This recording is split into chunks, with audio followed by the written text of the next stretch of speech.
Bismillahirrahmanirrahim. Assalamualaikum warahmatullahi wabarakatuh. Alhamdulillah Rabbil alamin.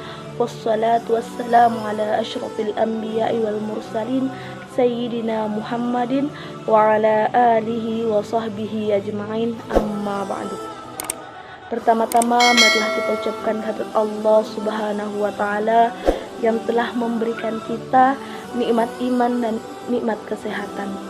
Salawat berangkaikan salam tak lupa pula kita kirimkan kepada junjungan kita, yakni Nabi besar Muhammad sallallahu alaihi wasallam, dengan bersama-sama melafazkan Allahumma shalli ala sayyidina Muhammad wa ala ali sayyidina Muhammad.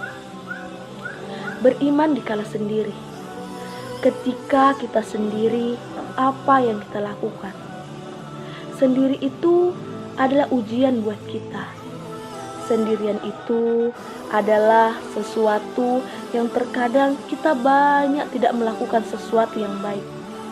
Ketika kita sendiri, seringkali kita tergoda oleh syaitan untuk berbuat maksiat. Ketika kita sendiri, kita terkadang mempunyai pemikiran-pemikiran yang tidak-tidak. Sementara salafus soleh terdahulu, mereka lebih takut kepada Allah dikala ia sendiri daripada ketika di hadapan orang. Maka kewajiban kita agar kesendirian kita tidak berubah menjadi malapetaka, kita harus membekali diri kita dengan rasa takut kepada Allah Subhanahu wa ta'ala. Kenapa demikian? Karena banyak orang yang bertakwa kepada Allah ketika terlihat oleh orang banyak. Banyak orang yang meninggalkan kemaksiatan ketika dilihat orang lain.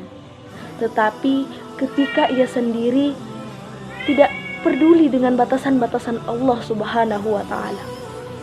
Tentunya kita tidak ingin termaksud dalam hadis Nabi yang diriwayatkan oleh Abu Daud.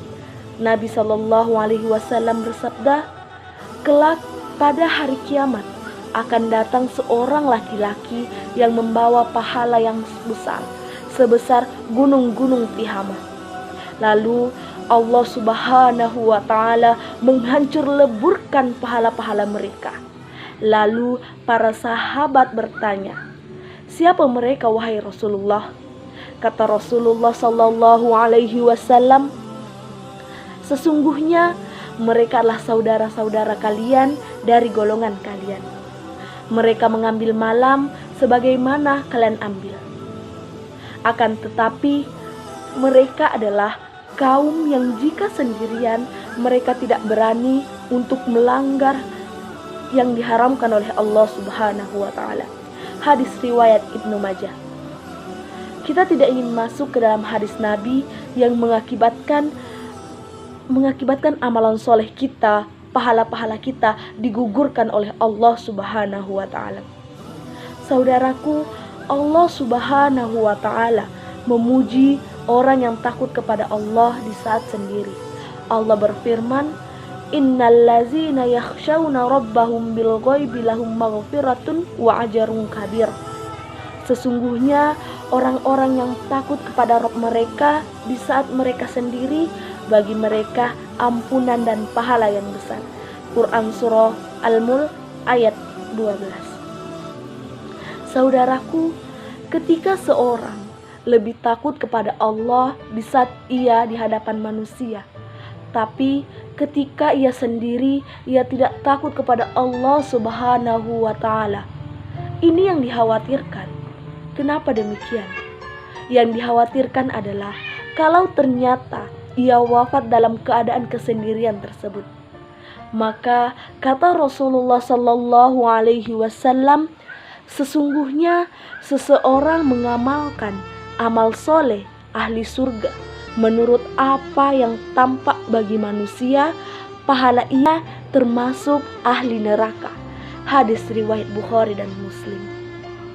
Masya Allah, bayangkan dia beramal soleh sebatas yang tampak kepada manusia, kata Rasulullah.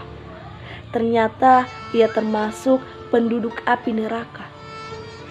kita tidak ingin tentunya masuk ke dalam hadis Nabi tersebut. Perhatikan hadis Nabi. Rasulullah mengatakan, "Fiha yabdulun nas," sebatas yang tampak kepada manusia. Di hadapan manusia, ia kelihatan takut kepada Allah.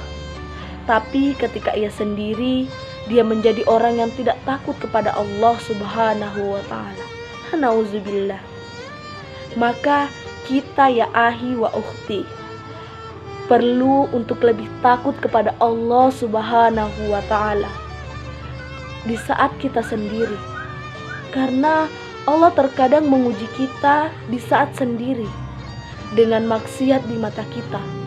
Allah Subhanahu wa ta'ala berfirman yang artinya, "Wahai orang-orang yang beriman, Allah akan menguji kamu dengan sedikit dari binatang buruan yang bisa kalian capai dengan tangan dan tombak-tombak kalian di saat sedang berihram, agar Allah Subhanahu wa ta'ala tahu siapa yang takut kepada Allah di saat ia sendiri." Quran Surah Al-Ma'idah ayat 94. Kita juga demikian. Kita diuji oleh Allah dengan smartphone, diuji oleh Allah Subhanahu wa ta'ala dengan gadget. Di sana kita bisa melihat hal-hal yang diharamkan oleh Allah Subhanahu wa ta'ala. Terkadang kita sendiri tidak ada orang yang melihat. Terkadang kita menjadi orang yang tidak takut kepada Allah Subhanahu wa ta'ala. Ternyata kita menjadi orang yang berani melanggar batasan-batasan Allah Subhanahu wa ta'ala. Kita tidak ingin, saudaraku, hal itu terjadi kepada kita. Bagaimana caranya? Yaitu dengan cara mempertebal rasa takut kepada Allah dan muraqabah.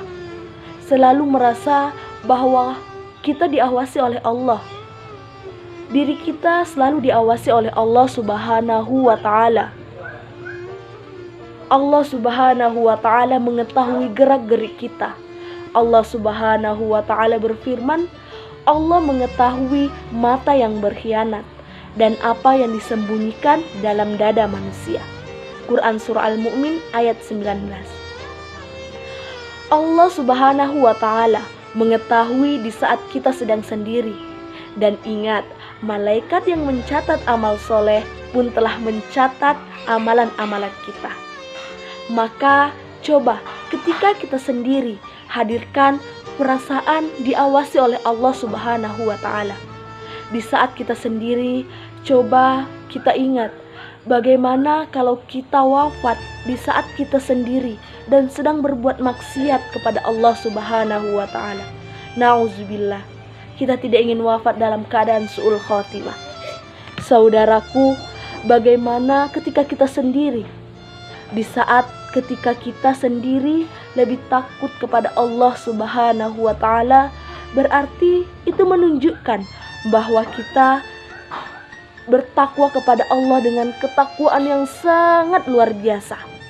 Semoga kita termasuk orang-orang yang bisa memanfaatkan kesendirian kita untuk hal-hal yang diridhoi oleh Allah Subhanahu wa ta'ala. Saudaraku, unzur ma qala wala tanzur man qala. Demikianlah yang dapat saya sampaikan.